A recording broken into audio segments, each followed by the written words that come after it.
Ya, topik kita hari ini adalah pengujian hipotesis. Pertama, kita harus paham dahulu apa itu hipotesis. Hipotesis ialah dugaan, jawaban atas permasalahan sementara. Nah, ini saya besarkan hurufnya. Kenapa sementara? Karena nanti dibuktikan dahulu. Nah, jadi kemarin kita udah jelaskan inferensial statistik atau statistik inferensial itu kita pakai untuk nah, kita masukkan lagi dulu ya. Nah, kita lihat di sini bahwa menerjemahkan atau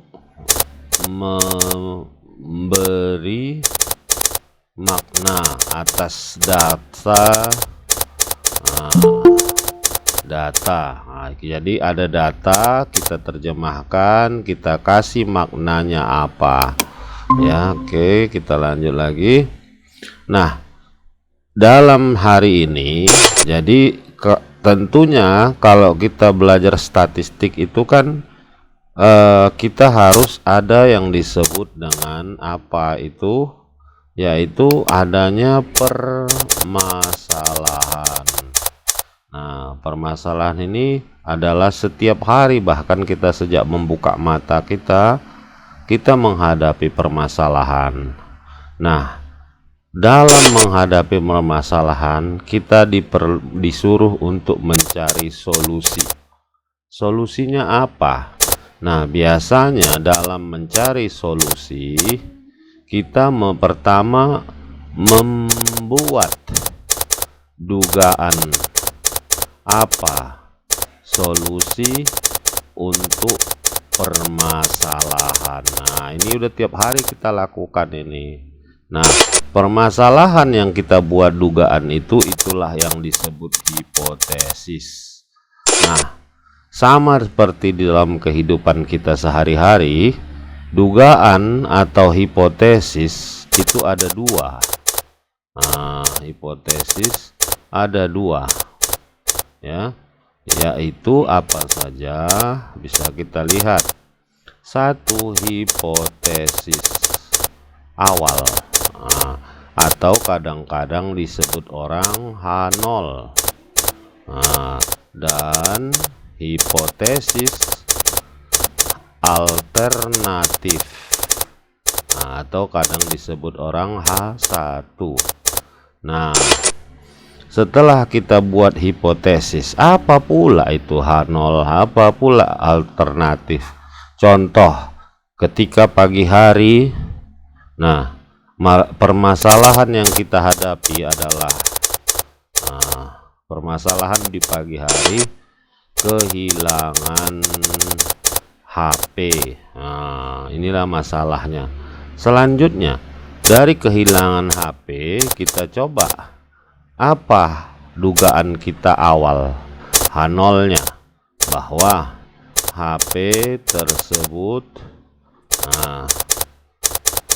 tinggal di kantor, umpamanya tinggal di kantor. Atau H1-nya atau hipotesis alternatifnya berarti HP tersebut tidak tinggal di kantor, mungkin di rumah, atau di tempat yang lain selain kantor. Nah, di dalam statistik selalu ada dua dugaan. Bisa berarti sering ini disebut sebagai inilah dugaan positif. Yang ini dia sering disebut dengan dugaan negatif. Ya, jadi sering dia seperti itu. Nah, kita lihat lagi selanjutnya, apakah ada yang masuk lagi. Ya, ada. Ya, oke. Kita balik lagi. Nah, saya besarkan lagi layarnya. Nah, dari permasalahan kehilangan HP tersebut kita buat dugaan kita. Nah, dari kita buat dugaan, kita harus langkah selanjutnya itu adalah menentukan tingkat kebenaran dari dugaan. Nah, jadi kemarin saya sudah katakan bahwa perbedaan matematika dengan statistik adalah kalau matematika dia itu selalu pas. Contoh 1 tambah 1 itu selalu pasti 2. Kalau di statistik dia boleh salah. Nah, jadi kalau kita katakan bahwa tadi ya kita bilang ya, kita tentukan kebenaran ya, kebenaran. Nah, ini dalam bahasa Inggrisnya sering dipakai signifikan. Significant value, atau kadang-kadang ada yang bilang P value. P itu berarti P sama dengan probability atau peluang. Ya, jadi peluangnya berapa? Ya, berarti kita lihat. Nah, tingkat signifikan dalam statistik itu ada 3. Yang pertama 1%. Nah, 1% yang diperbolehkan salah. Jadi kalau 1% dia, ini kita artikan boleh salah sebesar ya 1% dan kebenarannya sebesar 99%. Nah, jadi kalau tingkat signifikannya 1%, berarti salahnya 1, benarnya 99. Nah, kedua kita lihat lagi. Apa 5% tingkat signifikan? Yaitu apa maksudnya? Boleh salah sebesar 5% dan kebenarannya sebesar 95%. Nah, yang terakhir itu 10%. Nah, 10% ini maksudnya apa? Boleh salah sebesar 10% dan kebenarannya sebesar 90%. Nah, ya, itu dia maksudnya di situ. Kita lihat lagi ada yang masuk. Ya, oke. Nah, kita buka lagi yang tadi. Nah, ini dia. Coba kita amati dulu ini satu persatu. Kalau salah 1%, ya ini 1%. Ini biasanya dipakai orang untuk ilmu IPA, ilmu pengetahuan alam. Jadi contoh, kalau kita melakukan uji coba terhadap obat, salah 1% aja udah mati orangnya. Makanya tingkat kesalahannya atau error, kadang-kadang disebut orang juga ini, tingkat kesalahan yang 1% ini, ya, ini yang ini kadang disebut orang juga sebagai error. Errornya berapa? Nah, kalau kalian lihat ya, error salahnya berapa. Nah, yang kedua ada 5%. Ini untuk IPS.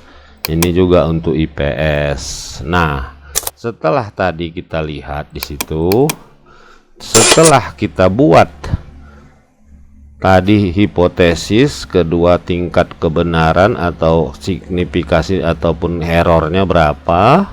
Nah, selanjutnya barulah kita uji. Nah, kita uji dia ya.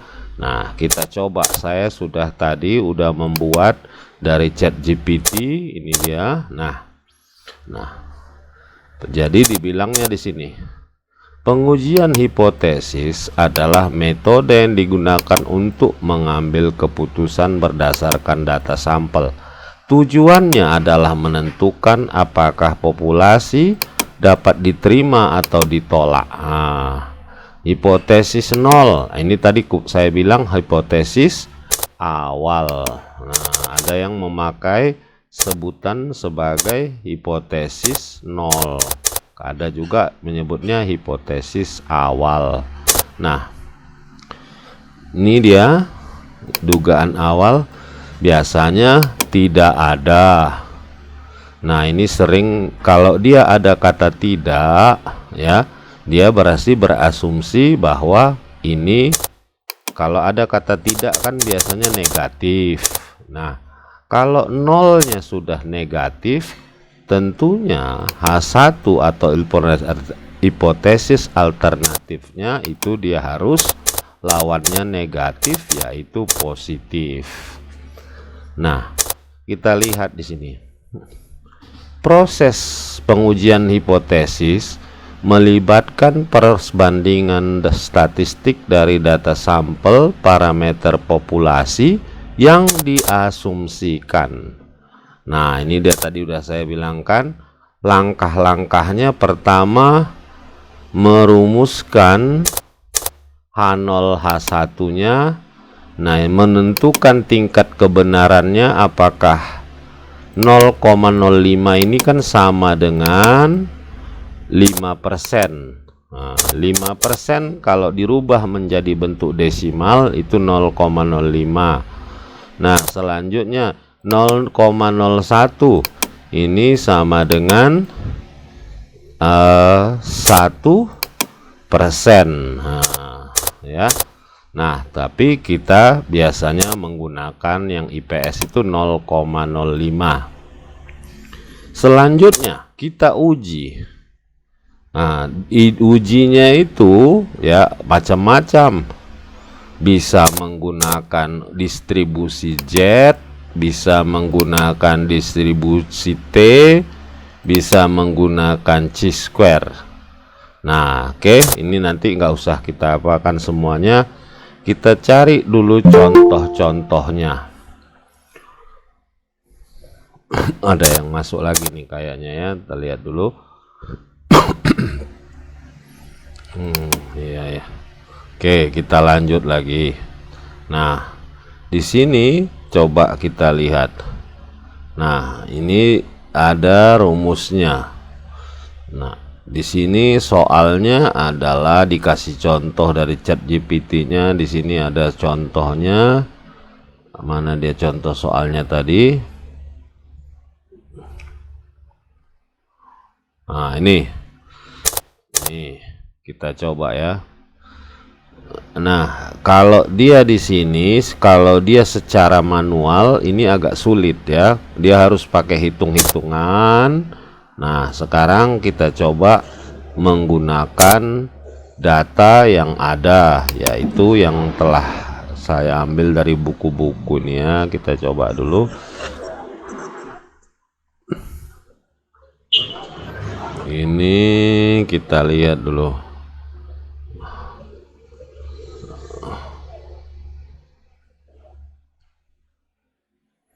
Nah, ini datanya ya, kita ambil yang ini. Ini capek kita ya kan menghitung pakai rumus-rumus begini karena ada hitungannya. Mana soalnya nih ya, tadi ada tabelnya itu. Nah, di sini dia. Suatu penelitian ditunjukkan untuk mempelajari apakah ada perbedaan antara banyaknya biji bunga per bunga dari bunga bagian atas dan bunga bagian bawah dari tanaman bakau. Nah ini kita skip aja ya, kita suruh aja ChatGPT membuatkan contohnya. Kalian harus terbiasa ya. Tolong buatkan contoh uji hipotesis dengan menggunakan 10 responden dan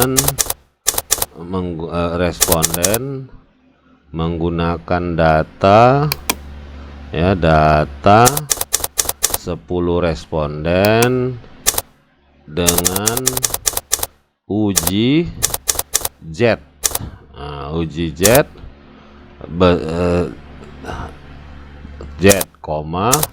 penyelesaiannya. Kita suruh penyelesaiannya menggunakan Microsoft Excel. Kita enter. Biar dia yang kerja, kita tak usah capek-capek.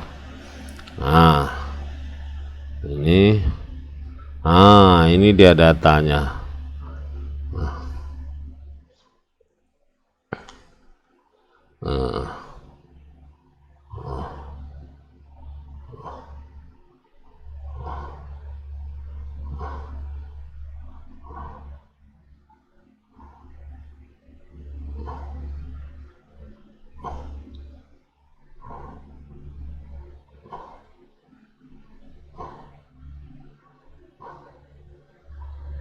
Kita tunggu ya sampai dia selesai. Udah. Nah, sekarang kita lihat. Ada di sini soal. Sebuah perusahaan mengklaim bahwa rata-rata jam kerja karyawan per minggu adalah 40 jam. Seorang peneliti mengambil sampel acak 10 karyawan dan mencatat jam kerja mereka sebagai berikut. Inilah jam kerjanya, dicatatnya kan. Dengan apakah, pertanyaannya, simpangan baku populasi diketahui 2 jam. Apakah rata-rata per jam kerja berbeda dari 40 jam? Dengan tingkat signifikansinya 0,05. Nah, kita lihat. Pertama, kita tentukan hipotesis. H0 hipotesis awal, karena tadi ada rata-rata, mu. Mu itu bahasa Latin rata-rata, sama dengan 40. Berarti rata-rata jam kerja adalah 40 jam.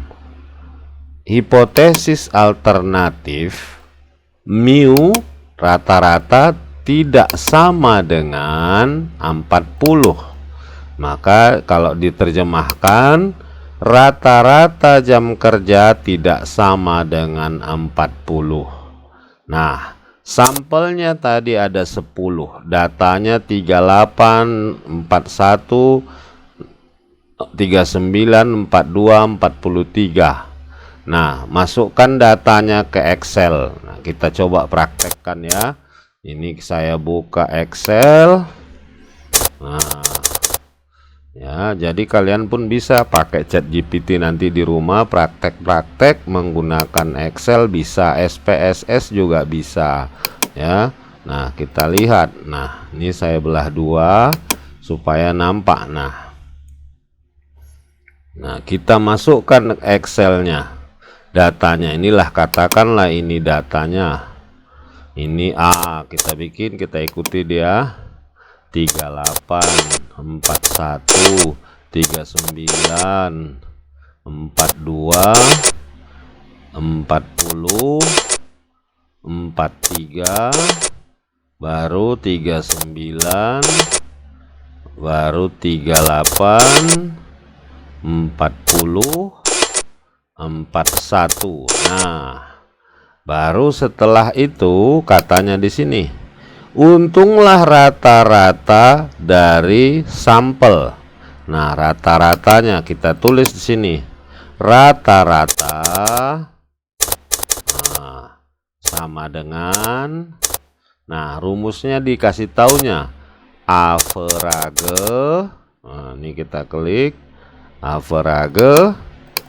Nah, kita blok ini semua, kita enter, terus dapat 40,1. kemudian kita hitung nih statistik Z-nya.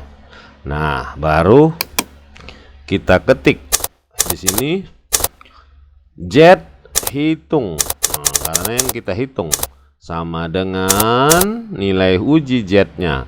Nah, kita ikuti tadi rumusnya. Average. Nah, average. Nah, ini kita klik. Nah, dari sini semuanya kita blok. Ya, kita tutup kurung. Baru dikurangi 40. Nah, ini kurangi 40, baru tutup kurung, dibagi dengan, nah ini dari mana 40-nya? Nah, kita lihat itu tadi rumusnya. Untuk menghitung Z, X bar itu adalah rata-rata. Nah, rata-rata populasi, rata-rata semuanya, baru dikurangi mu 0. Mu itu artinya dia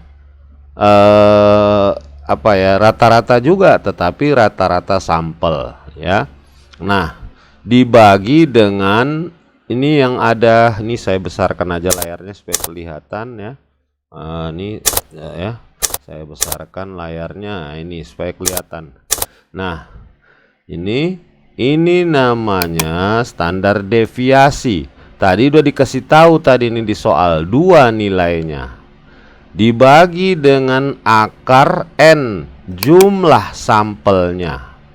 Nah, di sini kita ketahui tadi Z sama dengan average. Average itu rata-rata. Dari A1 sampai A10, inilah dia. Nah, A1 sampai A10 dikurangi dengan 40. Nah, yang inilah angka 40 ini masuk kemari. Baru tadi standar deviasi simpangan baku itu 2. Baru akar, kalau di Excel akar itu SQRT, square root, dibagi N. N-nya tadi 10, jumlah sampel kita 10. Nah, kita coba hitung, kita praktekkan supaya kelihatan. Nah, kurang 40, tutup kurung, bagi, buka kurung, 2 bagi SQRT, square root, akar, nah 10. Nah ya, 10. Nah, oke, tutup kurung 2 kali. Nah, kita enter. Nah, dapatlah dia, ini saya besarkan, nilai Z hitung 0,158. Nah ya, ini kalau kita hitung secara manual. Nah, ini sama hasilnya dengan ini. Baru kita menentukan nilai kritis. Nah ya, apa itu nilai kritis? Nah, ini kalau ini mendalam kali ya. Jadi kita lihat, kita nah kalau ini ya, ini coba saya keluar dulu dari sini. Ini saya besarkan. Oke. Nah, ini saya besarkan lagi. Nah, kita sudah memperoleh nilai Z hitung. Nah, ini mesti kalian ingat nih baik-baik ya. Nah, di dalam apa ini? Nah, ya. Di dalam ini kalian, nah biar saya catat ya. Statistik inferensial ya. Kan kemarin artinya menerjemahkan. Nah, bagaimana membuktikan menerjemahkan data itu? Hanya satu kuncinya. Apa itu? Membandingkan yang dihitung dengan yang di tabel. Nah, apa pula ini? Nah, yang dihitung ini ya, ini yang dihitung. Ini kita lihat, ini udah dihitung ini. Inilah yang dihitung. Sekarang yang di tabel, mana tabelnya? Nah, ini biar saya tunjukkan. Di setiap buku statistik ya. Nah, ini dia, ini contoh ada buku statistik. Nah, inilah dia. Ini di setiap halaman belakangnya selalu ada tabel. Ini saya besarkan ya. Nah, nih kalian lihat. Ada tabel Durbin Watson. Nah, ini satu. Banyak sekali tabel ya. Nih saya balik lagi ha. Ini Durbin Watson. Nah, tadi kita uji jet. Berarti kita cari. Wah, ini banyak sekali. Banyak sekali ini di sini. Nah, ini masih Durbin Watson. Ya, nah banyak sekali, inilah gunanya. Nah, ini uji lampiran 7. Nah, lampiran 6 panjang kali kan? Ini banyak. Nah, ini dia nilai Z. Nah, ini Z. Nah, makanya ya, kita kan belajar bisnis, bukan belajar orang IPA yang betul. Makanya kalau dia pakai Excel, dia ini payah kita menghitungnya. Nah, coba kalau kita peragakan di software ya. Saya ambil SPSS. Ya baik, kita lanjutkan lagi pelajaran kita. Sekarang saya coba untuk mengajari bagaimana cara menginstal SPSS. Berikut ini ada SPSS versi 22 dan ini digunakan kalau laptop kita yang 64 bit ya, bukan yang 32 bit. Jadi pada umumnya kalau laptop baru itu 32 bit 64 bit ya. Nah, dari mana kita tahu laptop kita berapa bit, 32 atau 64? Caranya seperti berikut ini. Pertama, kita buka ini, klik kanan, kita buka desktop, baru kita lihat my computer. Mana ya my computer? Atau di sini juga bisa kita buka. Nah, ini this PC. Ini kita lihat, klik kanan, properties. Nah, inilah muncul propertiesnya. Nah, di sini ini ada muncul ya system type 64 bit. Nah, jadi berarti dia 64 bit. Nah, kalau dia 64 berarti bisa kita install SPSS-nya. Langkah pertama, kita klik kanan SPSS-nya, ekstrak. Kita pilih ekstrak. Nah, karena saya sudah ekstrak, saya tidak perlu lagi. Saya cancel. Nah, lalu kita buka SPSS-nya tadi ya. Ini dia udah diekstrak. Nah, inilah dia dalamnya. Nah, pertama kali ya, kita harus mematikan dulu antivirusnya. Karena ini bajakan, pasti dianggap virus. Jadi caranya kita ketik di search ini virus. Nah, ini dia muncul. Kita klik di sini open. Nah, muncullah dia. Nah, ini dia. Nah, kita ambil di sini virus and threat protection setting. Nah, klik kanan di sini, klik dia manage setting. Nah, ini harusnya kalau punya saya ini udah saya matikan yang ini. Nah, kalau dia warna biru berarti masih hidup. Kalau udah seperti ini udah mati ya. Nah, itulah dia mematikannya. Setelah kita matikan, baru kita buka ini. Cara install kita baca dulu.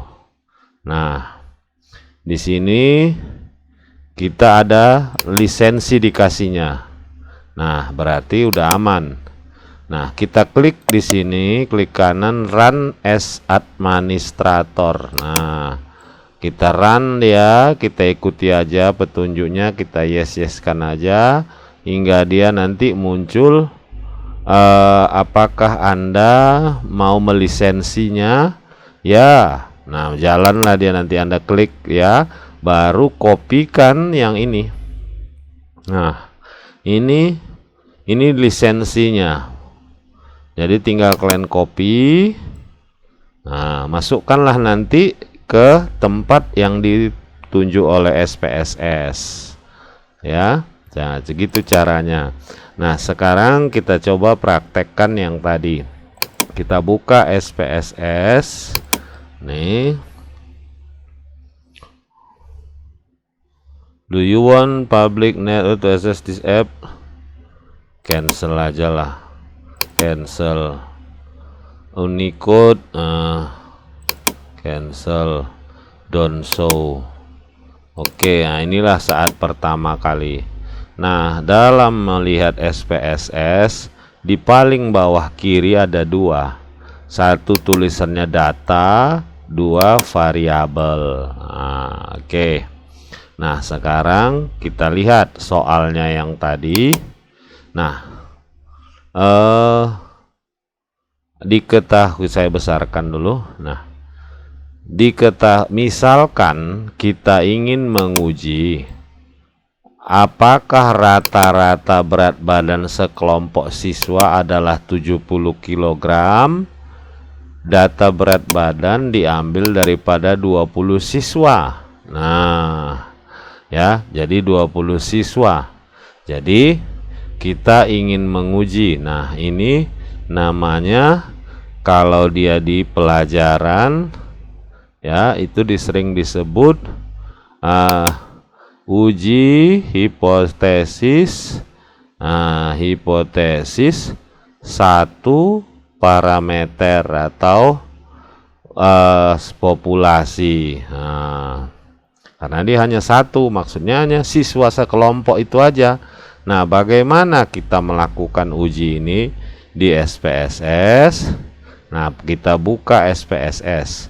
Pertama kita lihat dulu di ke atasnya ini adalah siswa berat badan. Nah, kita lihat, kita buka SPSS.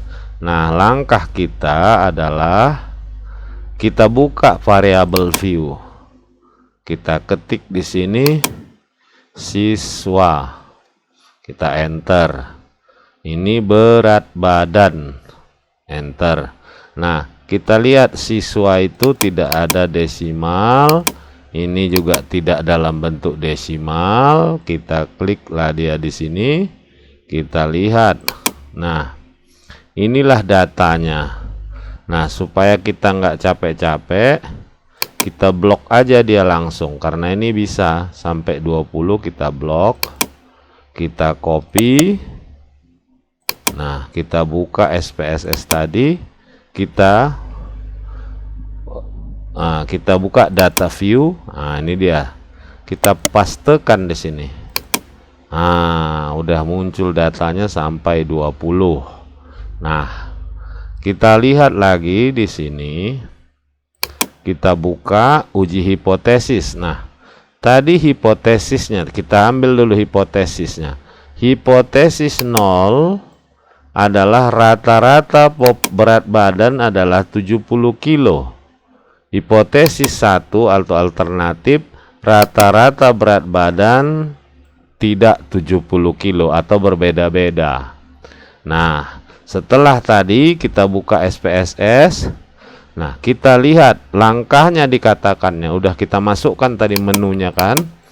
Analyze, compare mean, one sample t-test, berat badan ke test variabel, tes kotak value, masukkan angka 70. Nah, ini kan 70 ini. Kenapa masukkan 70? Karena ini rata-rata yang diingin diuji dalam hipotesis 0. Nah, maksudnya apa itu? Nah, kita lihat. Nah, kita lihat di sini, kita praktekkan. Nah, pertama tadi katanya compare mean. Nah, kita lihat, kita besarkan. Analyze, compare mean, one sample t-test. Nah, ini kita masukkan berat badan ke tes variabel, baru tes value-nya ini kita ganti 70. Nah, kita oke kan. Nah, inilah hasilnya. Jadi kalau kita lihat SPSS kita ada 2. Yang ini data, ini namanya output. Nah, ini saya besarkan. Nah, lihat di atas ini bacaannya output. Nah, ya. Nah, dari sini kita lihat bahwa yang mana yang perlu. Nah, yang kita perlukan di sini adalah yang ini. Nah, signifikannya. Nah, coba kita lihat tadi yang tadi itu. Nah, ini. Nah, ini kita lihat hasilnya. Nah, ini dia. Signifikannya 0,938. Nah, kita periksa di punya kita. Ini dia. Nah, ini dia. Dia di sini 0,937, hampir sama ya, beda sedikit saja. Nah, kita lihat apa katanya. Dari output di atas bahwa nilai T ini 0,078, derajat kebebasan 19. Ini berasal dari jumlah tadi sampelnya. Nah, sampel sama dengan 20 dikurangi dengan satu ini berarti satu variabel, yaitu apa itu? Berat badan. Nah, nilai signya kita lihat 0,938. Nah, karena ini ya, biar kita pahami, 0,938 ini lebih besar dari p-value atau tadi errornya 0,5%, 0,05. Berarti dari sini kita tahu ini lebih besar, ini lebih kecil. Maka kita gagal menolak hipotesis 0. Nah, artinya apa? Kalau gagal menolak berarti kita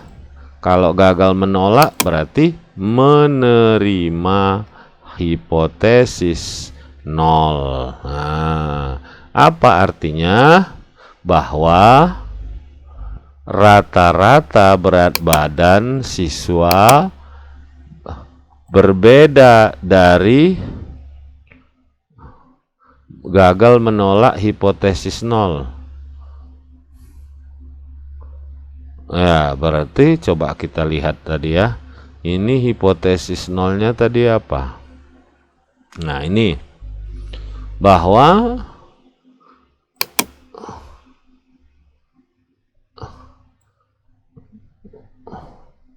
salah, berarti H1 yang kita terima bukan H0 ya. Berarti kita menolak H0 bahwa rata-rata berat badan beda-beda, bukan 70 kg. Nah, coba kita periksa dulu data outputnya.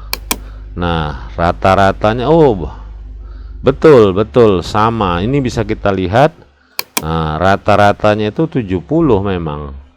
Berarti kita menerima hipotesis nolnya.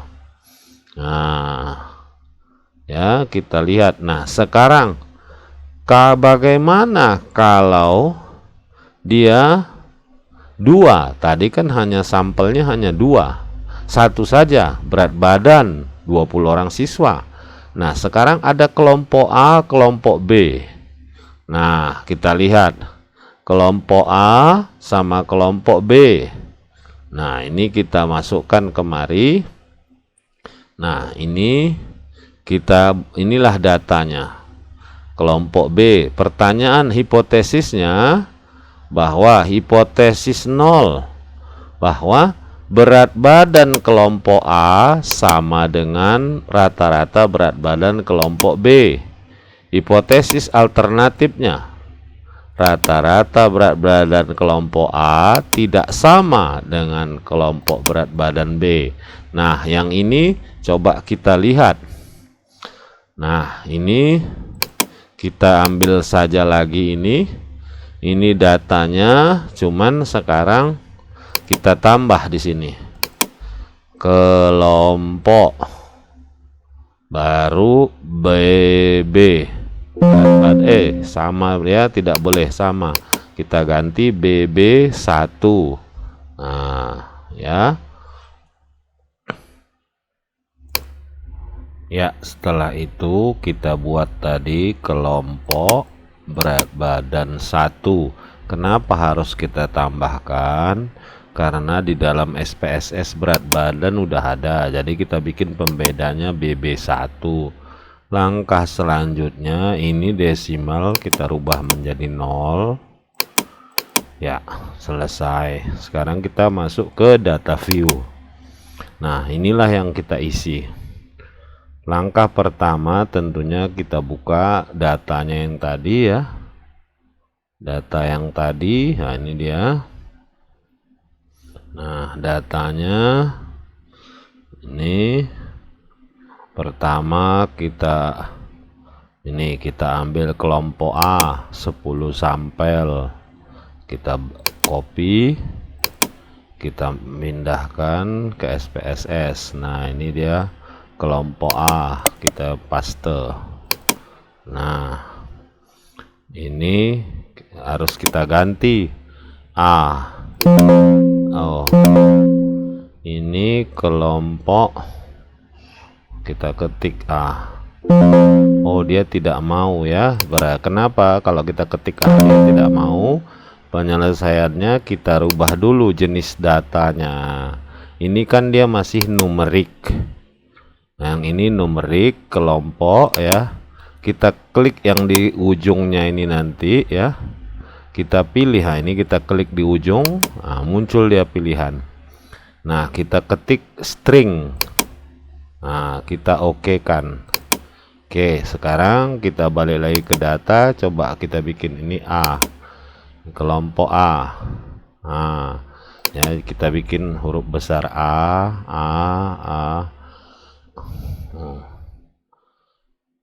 Oke. Nah, sekarang kita ambil yang berikutnya, kelompok B. Nah, ini kita copy aja lagi. Nah, kita copy, kita masukin kemari, paste. Nah, ini kita ganti B. Kok pindah dia ya? Ini. Nah, ini B.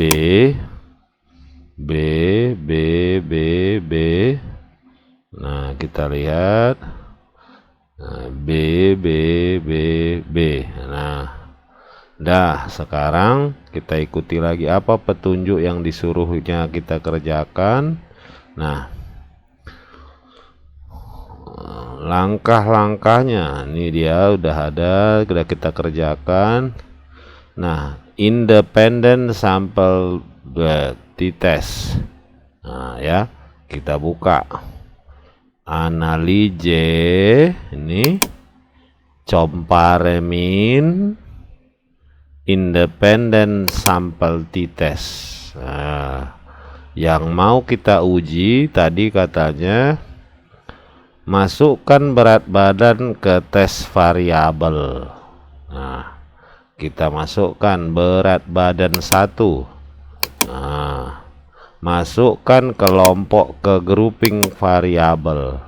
Baru di sini katanya define, masukkan untuk grup 1, B untuk grup 2. Nah, kita ketik di sini define. Nah, grup 1 A, grup 2 B, continue. Nah, langkah selanjutnya adalah baru kita klik OK. Nah, kita klik OK. Nah, muncullah hasilnya. Nah, inilah hasilnya. Ya, kelompok A rata-rata berat badannya 69,5. Ini kelompok B rata-rata 73,5. Nah, kita lihat apalagi keterangan selanjutnya. Kita lihat di sini. Nah, ini dia.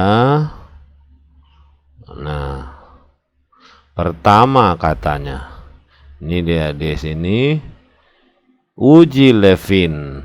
Nah, uji ini memeriksa kesamaan varian. Nilai F adalah 0,015. V-value atau sig-nya adalah 0,01. Oh, bukan, untuk uji F sebenarnya ini ya. Karena p-value lebih besar 0,0904 lebih besar dari 0,05. Maka kita gagal menolak. Gagal menolak berarti menerima hipotesis 0 ya. Nah, berarti ada terbukti kesamaan varian. Ini dia asumsi kesamaan varian. Nah, selanjutnya ada uji T. Nah, uji T ini saya kecilkan dulu supaya kelihatan. Nah, di sini ini T. Nah, signifikannya ini. Nah, 0,01 lebih kecil dari 0,05 berarti kita menolak hipotesis 0. Nah, jadi kalau tadi lebih besar menerima, lebih kecil menolak. Berarti ada perbedaan signifikan berat badan kelompok A dengan kelompok B ya. Jadi dari sini saja sebetulnya yang ini kita lihat dari rata-rata ini min ya. Ini kelompok A segini, kelompok B rata-ratanya 73. Sudah nampak perbedaannya. Kesimpulannya bahwa terdapat perbedaan signifikan antara rata-rata berat badan kelompok A dan kelompok B. Barangkali demikian saja, mudah-mudahan bermanfaat. Terima kasih.